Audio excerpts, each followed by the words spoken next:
Good with KPRC 2. I see you even brought the grill, but too bad we can't get the food. Can you hear us? Yeah, I can hear you guys. How are you? We're doing great.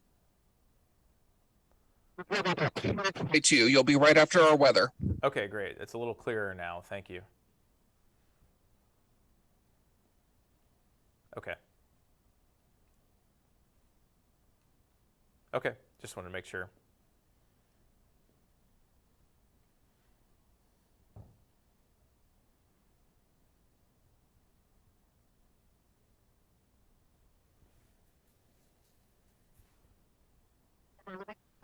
We've got flood watches down through parts of the Southwest. A lot of this moisture all streaming up, bringing about an inch or so. While that doesn't sound like a lot, it can. And I have 4.5 for the interview. 4.5. Great. As we move to the east, we've got some flood watches out, stretching from central New York all the way down into Virginia. As low pressure pushes away, we've got a risk of severe weather today. 17 million people, strong winds, damaging hail, and we can't rule out a tornado or two from central New York all the way down into the Appalachians and into the southeast, Washington, D.C. included as well. Rainfall risks, well, we're talking about flooding possible due to these storms happening over and over the same places, could be upwards of 3 inches from central New York all the way into central Pennsylvania. That's what's going on around the country. Here's what's happening in your neck of the woods. Good morning. I'm going to show you what it looks like as we head into work this morning along the Southwest Freeway. About 30 away. We're in the mid to upper 70s, 78 in Lake Jackson. Plashes dropped to 79 degrees, so they got a little bit of light rain that dropped the temperature, but Galveston is at 84 degrees. Here's what we're expecting today. First of all, really light winds, not much of a breeze to give any kind of break from this unrelenting heat, upper 90s, but we may get a break with a sea breeze shower or thunderstorm later on this afternoon. Go out and make it a great day. Gosh, another hot one. On and on. You just gotta laugh at this point because otherwise you're gonna cry. Right? That's what happens. Don't want that. No. It's like our catchphrase around here. Really. Sorry, one quick story right before you. Sorry, I apologize. Vice versa. Okay. Yeah. Moving on. Today, the Texans are hosting a job fair at NRG Stadium called the Staff Draft. That's right. They are hiring for the upcoming season, everybody. Organizers say hundreds of positions are available, from catering to field security to ticketing. Really, it runs the gamut here. It's a ton of positions available. The event runs today from 4 until 8 p.m. Those who are interested can register on the team's website. Well, summertime is a grilling season, a perfect chance to have a fun outdoor gathering with some amazing food. Yes, and with the 4th of July just around the corner, we wanted to get some grilling tips this morning.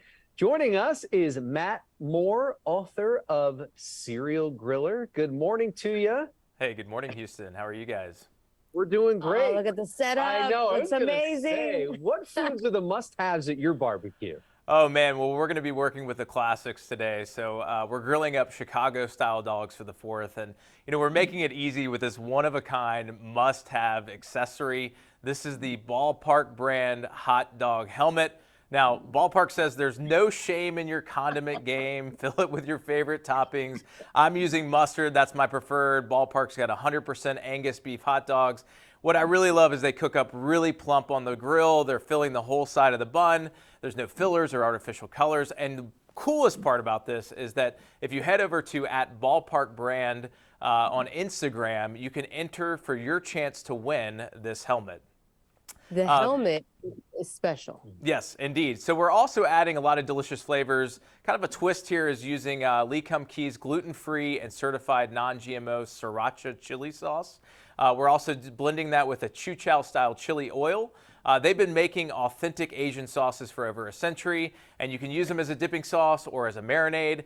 What I've done is I've done some classics, so some wings, just combine those two together. And also, they are giving away a free bottle of sriracha chili oil by heading over to @LeeKumKeeUSA, also on Instagram as well. You know, one of my favorites also, just a standard side of the summer.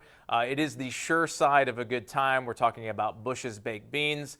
They come in a variety, so we've got the baked original, the sweet heat, or even Bush's grillin' beans. These sweet baked beans pair really nicely with the savory hot dogs, our wings, or burgers. And Bush's baked beans, as we all know, are made with a secret family recipe: slow-cooked navy beans, cured bacon, brown sugar, and Bush's signature blend of spices as well. Okay, let's talk some steaks here, okay? What are some of the tips when cooking them on the grill?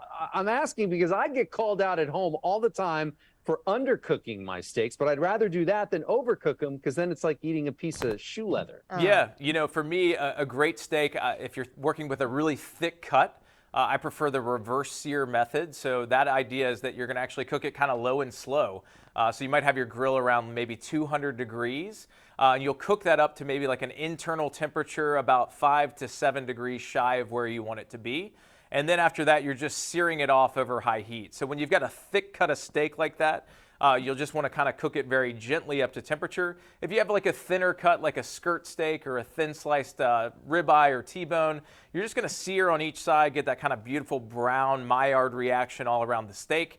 And then you'll pull it. A lot of times people make the mistake where they're pulling it a little too early. You want to pull it maybe about 5 degrees shy of the final temperature that you're looking. So for medium rare, I might pull that at about 128 degrees to cook up to about 133 to 135. Okay, when it comes to cooking up the hot dogs, what are some signs, you know, this is going to be perfect? What tips do you follow, Matt? Yeah, for me, I love the technique of actually kind of scoring the hot dog. So I'll put a little bit of a crosshatch on it. One of the things I love about Ballpark, they've got 100% Angus beef. And so I'm just going to sear those to get really some nice brown color. And then I'll maybe offset those from the heat source. So we've got this fantastic Weber Traveler grill. So we can bring this basically anywhere. What I love about it is we can bring the party because we're actually bringing the grill. But cooking those hot dogs kind of gently, getting that brown side. We also have some really fantastic kind of twists on the standard kind of cookout today. We're using sweet potatoes. These are North Carolina sweet potatoes in a grilled potato salad. So yes, we've got a variety of, we've got purple, we've got white, we've got your standard, a little blue cheese, a little bacon, and then we're actually grilling the potatoes right alongside the hot dogs. You can see that I'm actually cooking the baked beans right on this Weber grill as well. So kind of combining all of these flavors to really, you know, lay home that 4th of July fantastic cookout.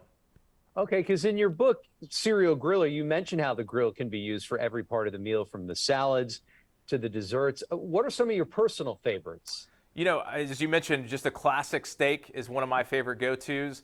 We've done a hot dog kind of Chicago style today with a little bit of tomato, some pickle, and the sport pepper. I like to make a relish with some mustard, some Vidalia onion, and also some tomato as well, plenty of black pepper. For me, as you mentioned, I think everything is made better on a grill. And that's really why I love that Weber has created the kind of this portable grill, because a lot of times people are counting on me to bring the cookout and to bring the party. And the idea of Serial Griller is that we do make everything better on the grill. So having all these different accessories and being able to put this in the back of the trunk and drop it off at a friend's house really makes sure that you're going to bring the party for the July 4th holiday. Everyone wants Matt at their house this July 4th. Matt, where can we go for more info? You can actually check out everything for more information and the recipes. Just head over to dailylounge.com. Okay. Fantastic. Dailylounge.com. Yes, Matt Moore, author of Serial Griller. Definitely some great tips to try this summer. Thanks so much for spending some time with us. Thank you, guys. Take care. Wow. Great job. You're clear. Thank you so much. Cool. And we